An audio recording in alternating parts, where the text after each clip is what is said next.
Mon premier est un nouveau ministre qui a des partis pris sur la recherche. Il aime beaucoup les neurosciences. Mon second, c'est un syndicat qui pense que l'école a besoin de l'ensemble des disciplines de la recherche pour faire réussir les élèves. Mon troisième, c'est l'université d'automne du SNUEPP avec des chercheurs pluridisciplinaires qui ont un avis sur la question.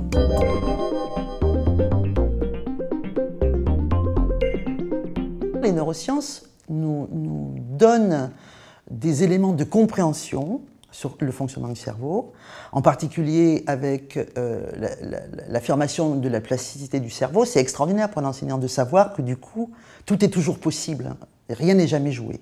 Donc ça, c'est extrêmement intéressant. Les neurosciences aujourd'hui, dans le domaine dans lequel je travaille sur l'apprentissage de la lecture, ont essentiellement permis de valider, du point de vue du fonctionnement neuronal, des hypothèses qui avaient été bâties par un autre ensemble de disciplines que sont les sciences cognitives, la psychologie cognitive. Donc ce sont des disciplines fécondes que les enseignants doivent effectivement progressivement découvrir avec intérêt, mais on va dire qu'aujourd'hui, elles ne produisent pas de résultats qui sont directement utiles pour l'action pédagogique, puisqu'en gros, les résultats les plus utiles pour l'action pédagogique, ils étaient déjà disponibles depuis des dizaines d'années, et dans la plupart des cas, ils rencontrent, je dirais, le plus grand bon sens des pédagogues, des gens qui font classe. Les neurosciences nous disent des choses, mais elles sont aussi dangereuses, me semble-t-il,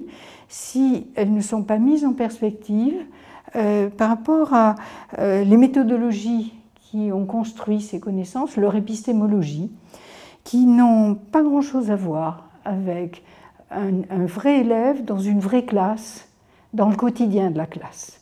La seule chose que je peux dire, c'est que les élèves ne sont pas seulement des cerveaux posés sur des tables, et qu'il faut s'intéresser aussi à l'éducation comme un fait complexe, total. Il n'y a pas de raison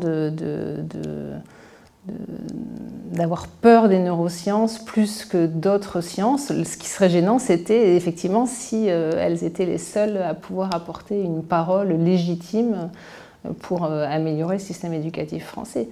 Mais il n'y a pas de raison non plus de diaboliser les neurosciences. Si les neurosciences invitent à focaliser sur les personnes au détriment des pratiques, on va réinventer les grilles de lecture de la normalité et faire de tout élève qui aura des troubles identifiés au regard des normes des neurosciences un élève à besoin éducatif particulier. Donc on sera dans une logique de médicalisation, de disqualification. Les neurosciences nous aident à mieux comprendre comment les choses se passent, tout comme la psychologie expérimentale par exemple à l'époque. Eh bien, elles produiront des savoirs dont la profession pourra faire le meilleur usage, mais en les mettant en tension avec d'autres savoirs. C'est ça qui est absolument fondamental, c'est-à-dire tous les savoirs qui, par exemple, venant de la sociologie de l'éducation, venant de l'ergonomie, venant de l'histoire, venant des sciences sociales, eh bien, sont des savoirs qui montrent comment les enseignants enseignent, et non pas comment ils devraient enseigner, mais comment ils enseignent dans le monde réel.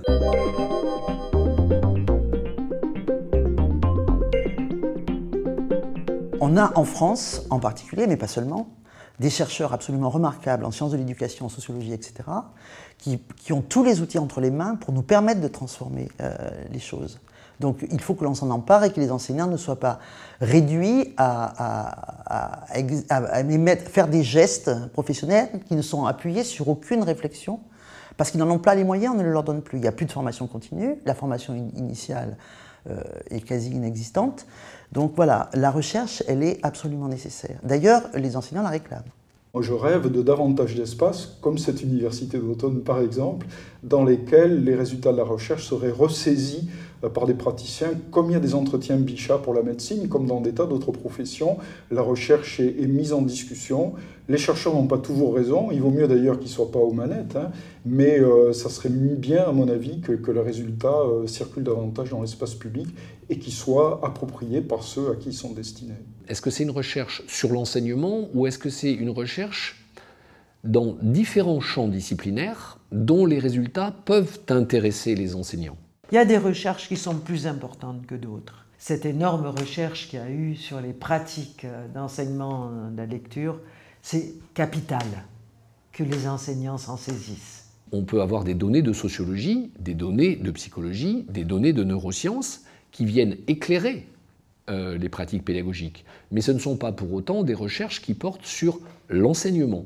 Donc il faut aussi, à côté de toutes ces recherches-là, des recherches qui portent sur l'activité professionnelle des enseignants pour justement, comme nous l'avons fait, essayer de comprendre quelles sont les pratiques qui finalement sont les plus bénéfiques aux élèves. Franchement, pour moi, une école sans recherche est une hérésie. Si on considère que l'apprentissage est lié à la façon dont on enseigne, bien entendu, la recherche est fondamentale pour donner des pistes aux enseignants, non pas pour leur dire ce qu'il faut faire, personne ne leur dit ce qu'il faut faire, ils sont libres de leur choix, mais pour les amener justement à réfléchir sur des possibilités d'enseignement.